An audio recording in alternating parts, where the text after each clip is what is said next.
नमस्कार दोस्तों, जय श्री कृष्ण। स्वागत है आप सभी का हमारे YouTube चैनल में। आपके घर में नाग देवता बनकर पधारने वाले हैं। दोस्तों, आपको कुछ सावधानियां रखनी चाहिए। इस वीडियो में हम आपको ऐसी जानकारी देंगे जिससे आपकी किस्मत 100% बदल जाएगी।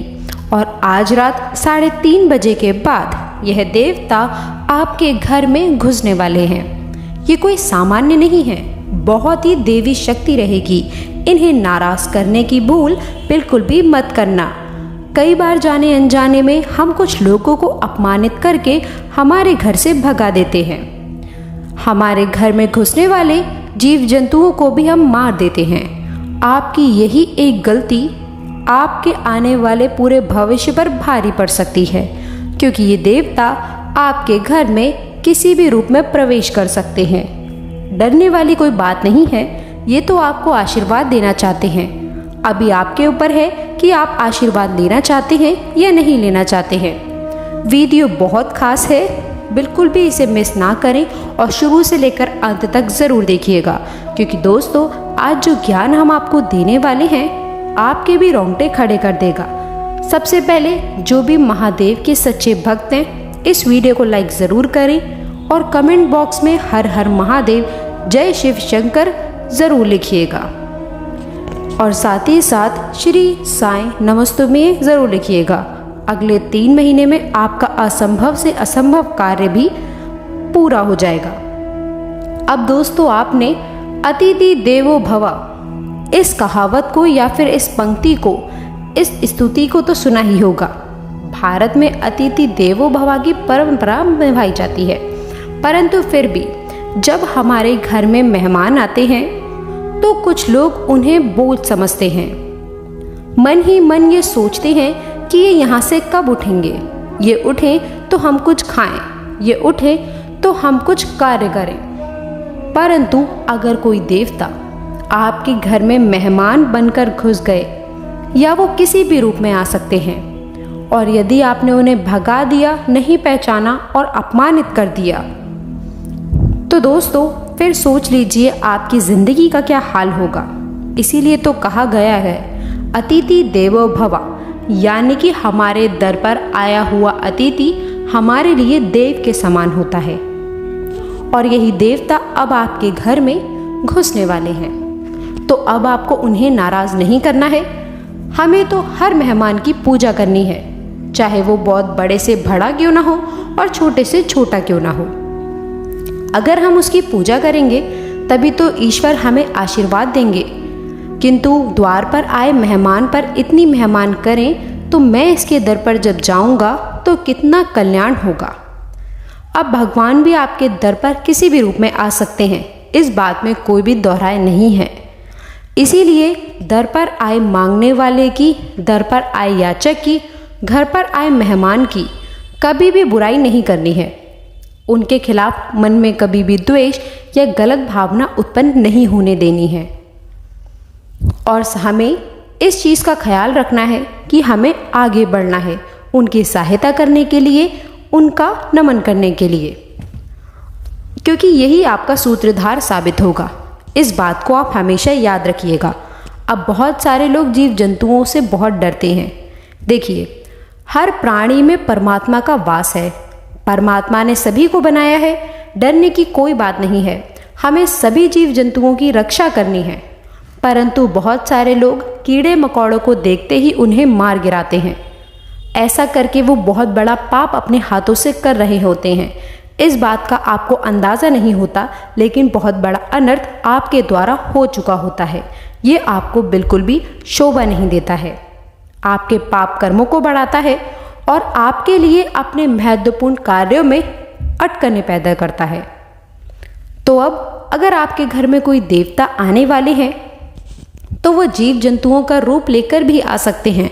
मान लीजिए वो किसी जंतु का या फिर जीव का रूप लेकर आपके घर में आ रहे हैं और आपने उन्हें बहुत मार करके भगा दिया, या थोड़ा छोटा कीड़ा मकोड़ा उसे आपने अपने पैर से कुचल दिया, तो सोचिए आपके द्वारा कितनी बड़ी गलती हो जाएगी। यही तो दोस्तों परीक्षा का समय होता है। मान लीजिए अनजाने में आपसे अगर कोई गलती हो जाती है तो दोस्तों मौका होता था आपके पास में किस्मत को चमकाने का, उस मौके को आप खो देते हैं। तो हमारा आपसे यही आग्रह है कि मात्र 48 घंटे बाकी रह गए हैं। आज रात 3:30 बजे के बाद कभी भी देवता आपके घर में प्रवेश कर सकते हैं। बहुत सारे लोग ऐसे भी होते हैं जैसे खुद देवता आते हैं आपके घर परिवार के या कोई भी, जिसके बाद वे हवा में झूमने लगते हैं, अलग अलग तरह की हरकतें करने लगते हैं। तो आप उनके चरण स्पर्श ज़रूर करें। इस रूप में भी वो आपके घर में प्रवेश कर सकते हैं, लेकिन आप उन्हें पहचान नहीं पाएंगे। और दोस्तों हो सके तो उनके मनपसंद चीज़ उन्हें खिलानी है और किसी भी तरह से उनसे आशीर्वाद ले लेना है, क्योंकि उनका ये आशीर्वाद आपके काम आएगा। उन्हीं का आशीर्वाद आपको दुश्मनों की चाल से बचाएगा। उन्हीं का आशीर्वाद आपको हर परिस्थिति का सामना करना सिखाएगा। आने वाले अगले दिनों में एक और चाह तो दूसरी ओर राह, यानी कि जो चाहेंगे उसी का रास्ता बन जाएगा। परंतु कई बार ऐसा भी हो जाता है कि इंसान मन से जो काम करता है उसका रिजल्ट बहुत अच्छा आता है, और जो लोगों की बातें सुनकर काम करता है उसका परिणाम अच्छा नहीं आता। इसीलिए आप भगवान को पूजिए, लेकिन अपने मन से, ना कि किसी दूसरे कर कहने पर। अगर आपकी कोई मन्नत पूरी नहीं होती है तो उस भगवान को बदल देते हैं, किसी और भगवान की शरण में चले जाते हैं। वहाँ पर भी उसकी मन्नत पूरी नहीं होती तो तीसरी भगवान की शरण में चले जाते हैं। और यहाँ तक तो छोड़िए, जब बहुत समय तक आत्म नहीं होता है तो अपने धर्म को छोड़कर किसी और धर्म के पास पहुँच जाता है। मानव यहाँ तक गिर चुका है कि उसे सिर्फ अपना काम पूरा कराना है, तभी वो उन भगवान को मानेगा। देखिए, एक उदाहरण के तौर पर बहुत गहरी बात समझाएंगे, कान लगा कर सुनिएगा। मान लीजिए आप एक कुआं खोद रहे हैं। आपने उसे थोड़ा सा खोदा और पानी नहीं आया, तो आप दूसरा कुआं खोदने लग गए। उससे भी आपने थोड़ा खोदा और पानी नहीं आया, फिर आप तीसरा कुआं खोदने लग गए। इसी तरह से आप कुएं खोदते गए और किसी में भी पानी नहीं आया।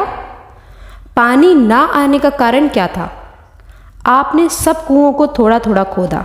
अगर आप एक ही कुएं को लंबा खोद देते, गहरा खोद देते, तो 100% गारंटी थी कि उसमें से पानी आ जाता।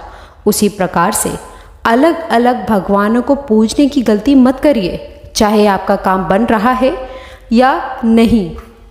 किसी एक भगवान की भक्ति में ही संलग्न न रहिए। अगर आपके साथ महादेव की बन रही है तो महादेव से बना लीजिए। राम जी के साथ आपका कनेक्शन बैठ रहा है तो आप राम जी को अपना लीजिए। आप कृष्ण जी को मान लीजिए, आप माता रानी को मान लीजिए, लेकिन भक्ति में बदलाव मत करिए। किसी एक की भक्ति को अपनाइए। आप सब एक हैं, कोई अलग नहीं है। आपका काम ज़रूर बनेगा, लेकिन आपको एक ही कुएं को गहरा खोदना होगा, क्योंकि दोस्तों भगवान एक ही है किंतु उसके रूप अनेकों हैं। जैसे कि दोस्तों हमने आपको बताया कि यह देवता किसी भी रूप में आपके घर में दस्तक दे सकते हैं। अगर सामान्य आँखों से उन्हें आप नहीं देख पाए तो ये दूसरी बात है, लेकिन किसी का रूप देख करके अगर आपके द्वार पर आते हैं तो चाहे कोई भी आ जाए, मांगने वाला ही क्यों ना हो, उसे आदर सत्कार से कुछ देना है, उसका सम्मान करना है, उसे प्यार भरे ही बोल बोलने हैं, उससे कड़वी बातें नहीं करनी है। ये बात आप खास तौर पर ध्यान रखें, क्योंकि अक्सर जब हमारे दर पर कोई मांगने वाला आता है तो हमारा मुंह बन जाता है। हम उसे देना नहीं चाहते, हम उसे किसी भी तरह से भगाना चाहते हैं। तो यही चीज़ें जीवन में दिक्कत देती हैं, तकलीफ़ देती हैं। अगर भगवान ने आपको किसी को कुछ देने के काबिल बनाया है, देखिए लेने के काबिल तो नहीं बनाया है, देने के काबिल ही बनाया है, तो ये कितनी अच्छी बात है। आपको इसका अभिमान रखना चाहिए कि आपको भगवान ने देने के काबिल बनाया है। और पृथ्वी गोल है और आपके पिछले जन्म में आपकी यह गलती हो सकती है आपको लेने वाला बना दे। इसीलिए हमें तो आज से ही, अभी से ही हमारे कर्मों को सुधारते रहना है, क्योंकि हमें इस जीवन मरण के चक्र में नहीं फंसना। हमें तो भव सागर पार करना है, और वो भव सागर पार होगा मर्यादा के साथ, आत्मसम्मान के साथ, ईमानदारी के साथ, सत्यता के साथ, और हमेशा सदा सही व्यवहारिकता सत्कर्म के साथ। तो ज़िंदगी में ये नियम बना लीजिए कि सभी से प्यार से रहेंगे, सभी से प्यार से बात करेंगे, तो ये दुश्मन ही क्यों ना आपके द्वार पर आ जाए, हमें उसका भी सम्मान ही करना है। तो दोस्तों, आशा करते हैं कि वीडियो में दी गई जानकारी आपको बहुत पसंद आई होगी। वीडियो अच्छी लगी हो तो अपने दोस्तों के साथ, मित्रों के साथ और परिवारजनों के साथ इसे साझा करिएगा। साथ ही कमेंट बॉक्स में सच्ची श्रद्धा से जय शिव शंकर, ओम नमः शिवाय लिखकर अपनी मनोकामना भी लिख दीजिएगा, ताकि भगवान आपकी सीधे सुनवाई कर सके।